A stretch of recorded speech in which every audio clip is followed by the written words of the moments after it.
కలిసొచ్చే కాలం వస్తే నడిచొచ్చే కొడుకు పుడతారంటారు. ప్రస్తుతం షర్మిలకి కాలం కలిసి వచ్చింది. వాళ్ళ అబ్బాయి పెళ్లి జరుగుతోంది. రెండో పక్కన ఆవిడకి పీసీసీ చీఫ్ పదవి వచ్చింది. మొన్నటిదాకా రాజకీయ అస్థిరతతో అల్లాడిపోయింది. వైఎస్ఆర్టీపీ పెట్టడం, అది కాస్త విఫలం అవ్వడం, ఎటుకు పోవాలో తెలియని పరిస్థితి. కాంగ్రెస్ దగ్గరికి రానియలేదు, జనం ఎన్నుకోలేదు, ఎంచుకోవట్లేదు. కాబట్టి తల్లడిల్లిపోయింది. ప్రస్తుతం ఆంధ్రాకు వచ్చేటప్పటికి అక్కడ మీడియా కూడా లైట్ తీసుకుంది. మొదట కొంచెం హైప్ ఇచ్చిన, అది కూడా జగన్ మీద ద్వేషంతో తెలుగుదేశం అనుకూల మీడియా హైప్ వల్ల కొంచెం రోజులు హైలైట్ అయినా ఆ తర్వాత కేసీఆర్ భయంతో డౌన్ ప్లే చేసింది. ఆంధ్రాకు వచ్చినప్పటి నుంచి ఆమెకు ఫుల్ ప్లేడ్జెడ్ కవరేజ్.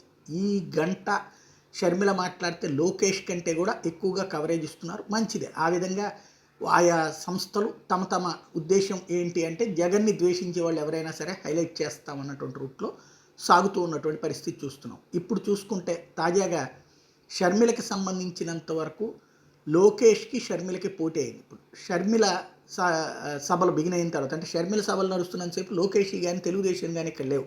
అందుకని కవరేజీల పరంగా ఇది ఉంది. కానీ ఇప్పుడు లోకేష్ సభలు ప్రారంభమైపోయాక కూడా, శంకరం ప్రారంభమయ్యాక కూడా రెండిటికి తగిన ప్రయారిటీ ఇస్తున్నారు. లోకేష్ ప్లస్ షర్మిలకు కూడా. ఆ విధంగా షర్మిలకి కలిసి వస్తుంది.